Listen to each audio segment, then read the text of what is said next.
Em, Banyak permintaan soal review kemarin. Ajax secara mengejutkan menang dari Juve dan Barca MU. Oke. Masa Pilpres sudah lewat.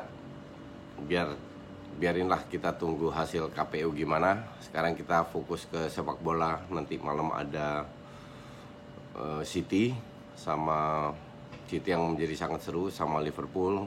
Tapi menjelang ke sana kita bahas dulu review kemarin, oke? Banyak yang bilang kaget kenapa Ajax bisa menang. Kalau lu lihat di match pertama, Ajax sangat menguasai pertandingan. Cuman yang sebuah pertandingan itu kan tidak hanya dari strategi ya. Yang jadi masalah, salah satu minus point dari Ajax adalah mereka terlalu butuh banyak peluang untuk bisa cetak gol. Dan tim besar itu tidak butuh banyak peluang untuk bisa cetak gol. Tim besar kayak Juve, Barca, dan lain-lain nggak butuh banyak peluang. Ini yang jadi masalah yang belum diatasi oleh Ajax. Jadi mereka murni mengandalkan teamwork. Kalau kita lihat dari sisi skill individu pun juga kalah lawan Juve. Dari sisi mental, Juve sudah berpengalaman 5 tahun terakhir sudah 2 kali masuk final, nggak ada masalah juga. Bahkan Ronaldo sudah dari 2010 masuk semifinal terus. Tapi kenapa kemarin kok bisa gagal? Kalau kita melihat di babak pertama Juve itu benar-benar ya agak ngepres lah, lebih menguasai, dan Ajax kayaknya agak bingung dengan permainan Juve di babak pertama sehingga mereka mendapatkan beberapa peluang. Dan De Ligt maupun De Jong pun mengakui, gue pun bilang Juve memang lebih sedikit unggul. Maka dari itu mereka butuh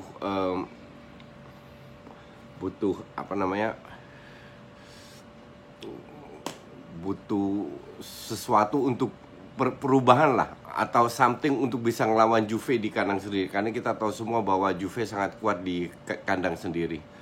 Kalau kita lihat gol pertama, Ronaldo itu nggak ada spesifik dalam 90 menit satu yang khusus jaga Ronaldo, nggak ada. Itu memang dikatakan oleh Ten Hag sebelumnya, kita tidak menempatkan seorang untuk Ronaldo. Karena pada saat itu terjadi, yang jadi masalah kan Ronaldo ini sangat mobile.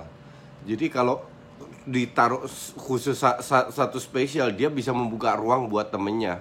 Nah inilah sebuah resiko bahwa dia dalam 2 gol itu sudah 2 pertandingan dia yang mencetak gol. Ini menjadi dilema untuk pemain Ajax, apakah Ronaldo dibiarkan seperti pemain lain jadi tetap bermain zona defense atau tetap menjaga. Akhirnya Erik ten Hag memilih untuk pilihan kedua. Tapi seperti di match sebelumnya, Juve itu di babak kedua selalu agak mundur. Kalau lu perhatiin di babak kedua, jarak antar lini tengah dan lini depan itu sangat jauh.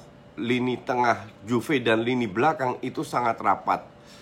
Yang terjadi adalah di tengah, antara tengah dan depan itu banyak ruang kosong yang itu sangat dimanfaatkan oleh Frenkie de Jong.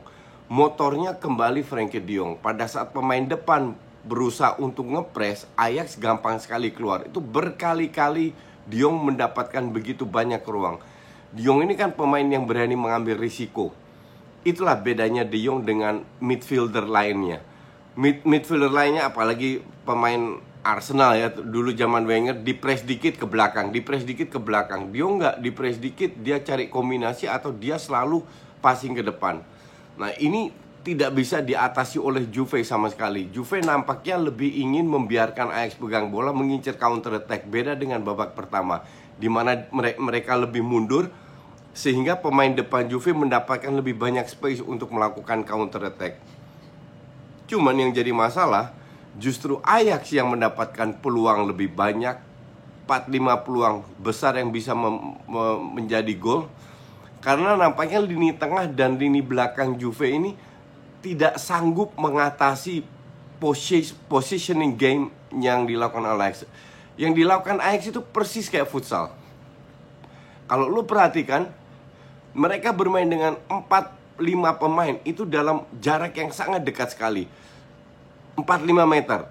passing jarak dekat sehingga defender dari Juve sangat sulit untuk mengantisipasi serangan-serangan dari Ajax. Dan di match pertama maupun match kedua mereka tidak mendapatkan solusi untuk mengandalkan permainan cepat dan pergantian posisi yang dilakukan oleh Ajax. Ini pun demikian pada saat mereka lawan Real Madrid. Di situ mereka bisa away mencetak 4 gol karena dengan banyak peluang juga, terlalu banyak peluang. Walaupun ada 1-2 gol ajaib, tapi di Real Madrid Ajax sangat layak menang. Seperti kemarin, murni berdasarkan babak kedua. Babak pertama Ronaldo dapat 1 peluang langsung cetak gol. Tapi setelah itu mereka nggak dapat banyak peluang juga. Mereka mungkin mengontrol pertandingan. Tapi pada saat mereka mencoba mengurung Ajax, tidak ada kreativitas.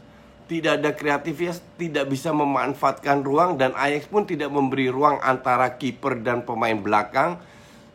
Ada ruang tapi itu tidak dimanfaatkan oleh Juve, dan pada saat itu ada through pass ataupun long ball sangat cepat di cover oleh pemain back dan Daley Blind atau De Ligt yang selalu mengcover dengan dua orang. Disinilah Juve nampaknya sangat kesulitan. Dan di babak kedua itu benar-benar Ajax memanfaatkan kelemahan dari Juve, yaitu lini tengahnya yang begitu kosong. Dan ini memang tipikal Juve yang di babak kedua selalu bermain berubah. Ini persis pertandingan pada saat Juve di final lawan Real Madrid. Babak 1 dan babak kedua sangat berbeda, dan Juve dihabisin di babak kedua. Oke? Jadi Ajax lolos kemungkinan besar ketemu City. Kalau gue bilang sih lewat ya, karena permainan ini tidak berubah. Permainan Ajax dan City itu hampir mirip lah. Tapi City secara individu jauh lebih bagus. Tapi kita lihat aja ntar ketemu City atau Spurs. Terus kita bahas MU dan Barcelona. Seperti yang gue bilang di preview sebelumnya, yang jadi masalah kesalahan dari Ole, kenapa dia pasang Jones dan Smalling, sementara mereka ini hanya kuat dengan bola-bola atas tapi lemah dengan bola bawah. Kemarin Jones itu benar-benar diobok-obok sama Messi.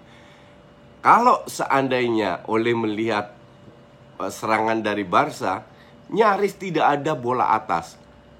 Oke? Kalau gue jadi Ole, justru gue akan menempatkan seorang DM atau Matic kalau perlu menjadi center back, sehingga dia pada saat melakukan serangan balik dia bisa membantu serangan, karena nggak butuh pemain-pemain tinggi yang lelet. Pure simple karena Barca tidak pernah main crossing dari samping. Pemainnya kecil semua, jadi praktis hanya mengcover Suarez.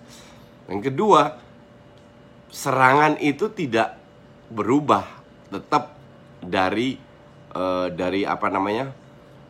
sayap kiri, dari Jordi Alba. Lu boleh bilang De Gea membuat sebuah blunder, tapi gol pertama dan gol kedua itu bagus banget.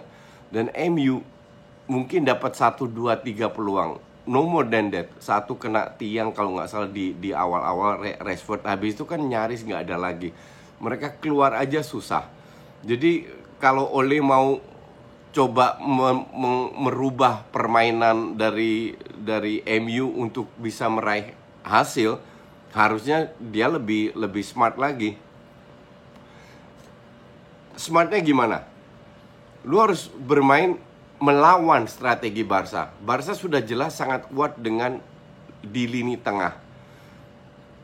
Karena Messi dan Coutinho turun ke bawah praktis mengandalkan Suarez. Suarez biasanya juga geser ke kiri atau ke kanan pada saat mereka pegang bola. Nah, pada saat mereka kehilangan bola, mereka berusaha melakukan high press. Dan MU tidak melakukan itu. Melakukan high press hanya dengan 3-4 orang. Praktis tidak berubah pada saat mereka ketemu West Ham, ketemu lain-lain. Yang harus dilakukan itu, contoh paling bagus itu Watford lawan Arsenal. Watford 10 orang, Arsenal 11 orang. Arsenal dibikin kelimpungan. Kenapa? Karena lini tengah kekuatan Arsenal yang kemarin juga menjadi kekuatan Barca itu di skip, dilangkahi. Jadi praktis lu hanya bikin dua lini, Watford bikin dua lini belakang dan lini depan, gak ada lini tengah. Main dengan long ball. MU punya banyak pemain besar yang menurut gue sangat tidak dimanfaatkan oleh Ole. Dia bisa memasukkan Rashford, Lukaku dan lain-lain, tapi lini tengah ini sudah praktis kalah di match pertama, dan lawan siapapun Barca selalu menguasai lini tengah. Nah, kalau gue bilang ini kurang dimanfaatkan karena dia harus tahu bahwa kalau dia ingin membangun serangan dari tengah ataupun counter attack, kualitas pemain MU itu masih jauh di bawah kualitas Barca. Yang you name it lah. Bahkan Pogba kembali nggak kelihatan. Pogba itu kan kalau di cover dikit udah bingung, udah stres. Nah, hal-hal kayak gini lah membuat gue tambah yakin bahwa ya Ole ini untuk gue bukan pelatih yang kaya taktik. Tapi kita tidak tahu musim depan apakah ada perubahan kalau dia mendapatkan pemain lebih bagus ya. Cuman kemarin harusnya kalau gue bilang sih MU bermain kayak Watford. Jadi main long ball aja. Karena disitulah kekuatan MU, dan kelemahan Barca ada di pemain belakang yang praktis hanya Pique dan Langley aja yang tinggi, sementara MU punya pemain tinggi jauh lebih banyak, lebih mengandalkan bola-bola mati, itu pun tidak dilakukan, atau crossing dari sayap. Tapi memang secara kualitas jelas kalah, terutama di lini belakang. Smalling dan Jones dan Fred kemarin juga gol pertama itu kena kolong sama Messi. Nah, pemain kayak gini gue nggak ngerti masih dipasang atau mungkin karena banyak cedera, gue nggak tahu juga. Cuman kemarin yang dilakukan oleh itu kalau gue bilang sih nggak smart sama sekali. Oke. Kita lihat, gue nggak usah bikin preview dari Liverpool City nanti. Dari Pool dan City Spurs, Pool Porto, nanti kita lihat aja. Kalau matchnya bagus, gue akan bikin review lagi ya. Thanks for watching.